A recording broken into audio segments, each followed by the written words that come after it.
All right, Larry Krueger here from the Pig and a Pickle Krug Show with a little 49er video as we kind of talk a little bit about what we saw after the rewatch of Niners-Broncos as we come to you on a Monday. Beautiful Monday. Niners will be back at practice. We'll be out there coming up at later on today, and we'll talk about it tonight on Niners Nightly. YouTube only. Check it out. But we're brought to you by Pig and a Pickle, the best barbecue in all of Northern California. Check them out. They're in Emeryville. They're in Corte Madera. They're open 7 days a week from 11 a.m. till 8 p.m. or until they run out. All right. Some takeaways from the rewatch. I think, first of all, like anything, it's like you got to watch a game knowing like what you're watching, right? As planes fly over here at Levi's. You got to know what you're watching. And what I mean by that is it looked like Niners-Broncos, but really what it was Niners 2s against the Broncos 1s. The Niners sat out 20 players. I think 19 guys that could have played didn't play. So the Niners are a little banged up, and they are a very top-heavy football team. So the Niners are the Niners because of Bosa, Kittle, Warner, they're top tier guys. They all sat out. So it was the Niner 2s against the Bronco 1s, and then the other thing that I think people look at is they look at the final score. The final score of the game was 30-9. It was 9-6 49ers inside the 2-minute warning of the first half. So you just kind of know the way these things go. If this had been the opposite and the Niners had won 30-9 with some big second half, people would be like, yeah, but they were losing 9-6 at halftime. They were losing 9-6 at halftime. Instead, because they lose 30-9, it's like people are like, oh, they got their doors blown off. It was 9-6, or it wasn't 9-6 at halftime, it was 20-9. But it was 9-6 inside the 2-minute warning. And then all of a sudden, Denver scored a couple of quick times, and they dominated the second half for the most part. And then you were looking at Denver's 2s against the Niner 3s, and you're looking at Denver's 1s against the Niner 2s. So it's like, it's within that, okay, there's, so forget the score and all that. And who cares about the score at the end of the day? It's the preseason. This is about getting your offense some cohesion, making sure you don't get guys seriously hurt, and discovering some gems along the way, players that can help you potentially win this year and in future years. That's what the preseason is about. Nobody cares if you win. Nobody cares if you lose. Nobody cares about any of it, really. But offensive cohesion, potentially guys can get hurt seriously, and you're going to find some great players, hopefully, along the way. So here are the quick takeaways. One, on a positive note, just going through the roster and looking at this objectively, this is going to wind up being a very, very deep class of rookies. There's a lot of rookies that should make this team. A lot. Definitely double digits. This is John Lynch's volume draft. Bill Walsh had his volume draft in '86 where he added 8 starters and future Hall of Famer Charles Haley. I don't know if any of these guys are future Hall of Famers, though John did compare Upton Stout to Rondé Barber, who is a Hall of Fame corner, and that would be amazing if Stout ever became a Hall of Famer. But Stout is impressive, even though he didn't go in the preseason game. But yeah, it's a deep rookie class. Really deep. You name a position, we can talk about a talented rookie on this roster this year that was brought in this year. So, it's a very, first thing that jumps out above all other themes, this is a very, very, very deep rookie class. Combined with last year's class, I think really bodes well for the 49ers. Maybe not in September of this year, but this year and going forward for the next 3 or 4, I think it bodes well that they've had good draft classes the last couple of years. It takes time to pan out.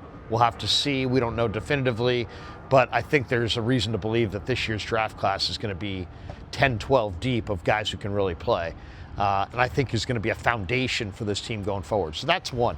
Two, I thought Mac Jones is looking more and more just like the perfect fit for this offense. I mean, he plays on time. He's playing with urgency. You can see he fits in perfectly. I mean, just perfectly. The fade the corner fade to the post corner, I think it was, and he kind of threw out it was just a beautiful ball to Watkins, just dropped it right in the lap, and the defender was right there. I mean, the coverage was really pretty tight, but he drops it right in over the shoulder with loft off the outside shoulder. I mean, the ball placement, it could not have been better if he had handed it off. If he had, so that was just a perfect dime. But that was the one that everybody's going to talk about. But for me, what really is impressive was the 3 or 4 other completions he had where Mac Jones, who I think has never really been known he's been known for his brain and his processing and him playing on time, but the footwork is a big part of that. And, I just was always wondering, could he master the footwork of the quick game? Could he master the footwork of a lot of the things that Shanahan asked quarterbacks to do? And he's done it. I mean, if you study Mac's footwork, his footwork looks pretty good. Pretty good. I thought of him as going to be a big, clumsy-footed guy that had a hard time completing passes in the flat. No, he can move around and get his feet in the right position and make the right throws, and he looks good. He looks very natural. I'm glad they got him on a 2-year deal, by the way. He's going to get his opportunity, though, because the backup offensive tackles, I don't think can do it. I really was optimistic about Burford and Pleasance and Dillard and the trio behind McKivitz and obviously the future Hall of Famer Trent Williams.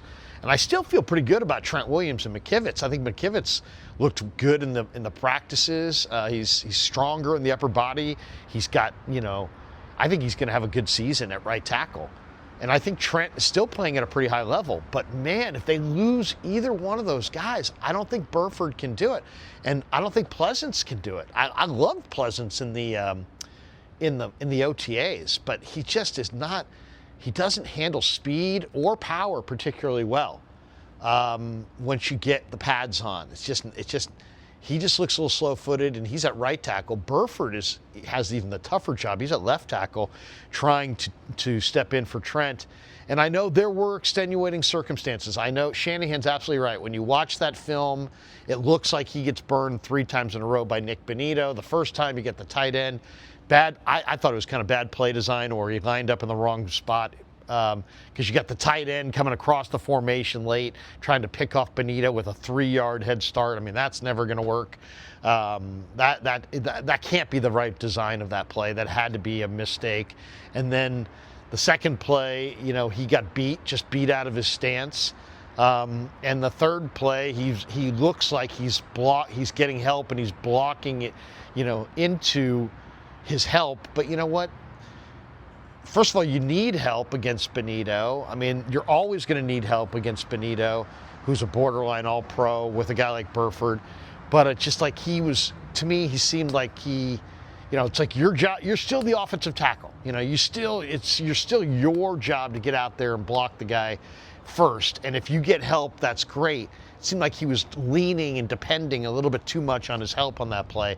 Nonetheless, Burford, beyond that play, forget that even sequence of plays. What I've seen out here is that his false starting, because he can't handle the speed that's in this camp off the edge. So either that's going to have to improve, because you're not going to get by in the NFL. They don't allow you to false start unless your name's Lane Johnson. You're going to the Hall of Fame, then you can false start. So that's a real problem. That is a real problem, and very concerned about that. Some really positive things, though. Wow, Tatum, Bethune, so proud of this guy. Talked to him last year. This guy was a really good linebacker at Florida State, and Niners grabbed him. And he's just 5'11", 230, and just kind of college build, and what a thumper and great instincts, but just a tad slow, like just too slow to really play from scrimmage last year. But when he got in there, he was productive. He makes plays. He showed his talent, but he still needed to remake his body. And I don't know who talked to him about it, or if he just knew, or if the Niners told him, or what. But man, it was clear in the OTAs, man. This guy had changed his whole physique. He's leaner. He's faster. He just looks really, really good and explosive. And I still wasn't sure, if that was just what I saw.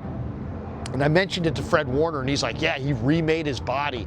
And there's no question, he looks faster. Well, you saw it Saturday night. The guy's got all the instincts that he's always had, but now he's a step faster. He knows the defense a little bit better, so now he's flowing towards the football.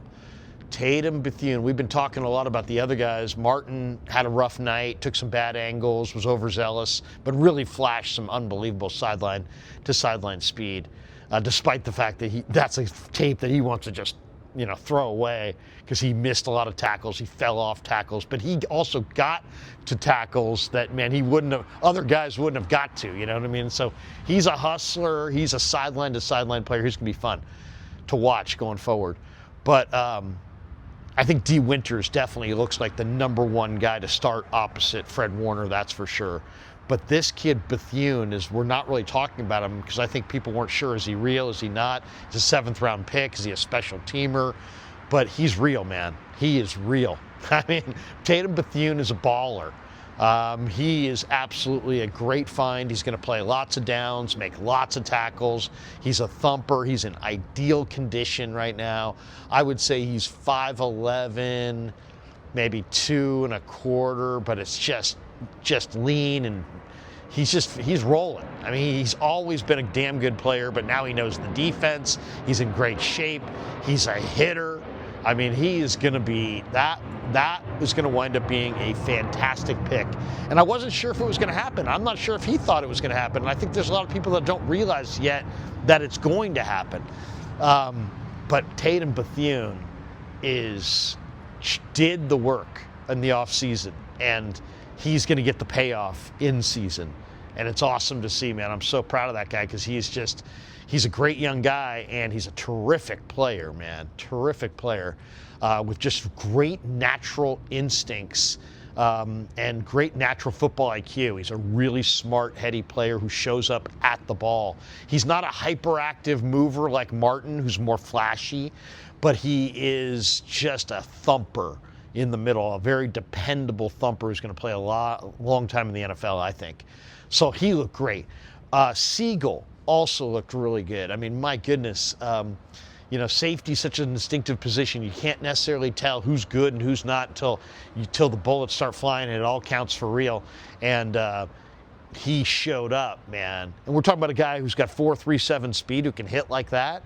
That's a player. Oh my God, that was so exciting to watch. Him and Brown and Mustafa could just be an awesome trio that could be like the Niners foundation safety trio for the next 5 or 6 years. I mean, Siegel looks tremendous. What a pick that was. Didn't know much about him. Didn't think much about him. Thought, well, safety converted corner, 4.37 speed. That's great, right? It's great to see that speed. But how instinctive is he? How physical is he? Is he going to turn down hits? And then I saw some of those East-West Shrine highlights, and he was just thumping guys. Hit one guy so hard on the sideline, and the guy went down. So I'm like, man, Siegel can hit. And we saw it the other night. He's not just a hitter. He's smart. And he wants to get in there. He wants to be violent.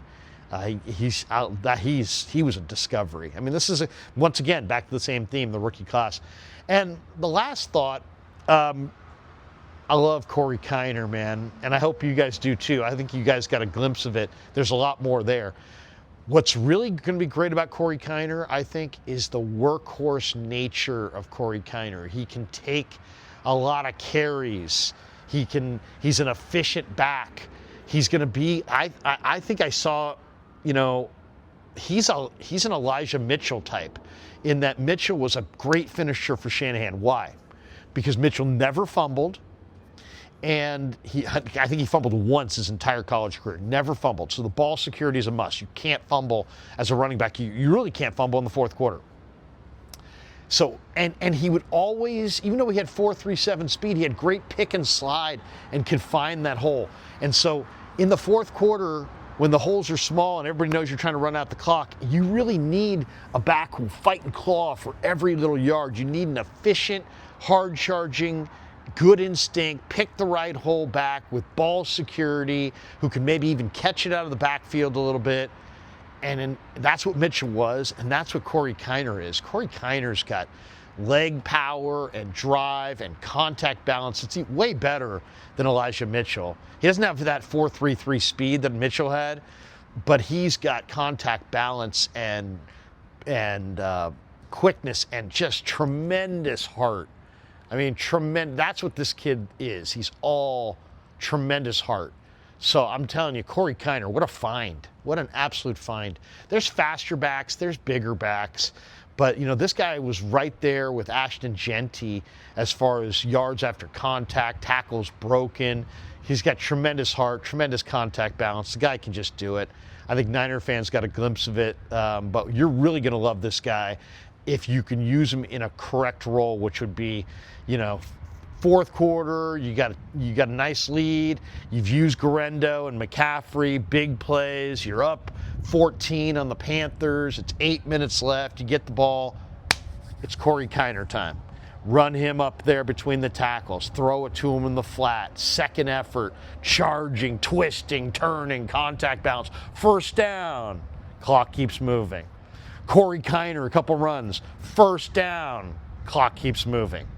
This guy is a finisher, and he's got tremendous heart, and great player at Cincinnati, man. Corey Kiner, go look him up. Mr. Football in the state of Ohio, his senior year in high school, got a full ride to LSU. This guy has been the guy for a long, long time. And when you watch the way he carries himself on the football field, you can kind of tell. It was awesome to see Saturday night. All right, off to see practice. Go Niners. Thanks to Pig and a Pickle for being the title sponsor of the Krug Show. Thanks to Claw Daddy Arcades for the wireless mics. The setup is outstanding. Thanks to all of you guys for supporting the Krug Show. Check me out tonight, KMBR YouTube.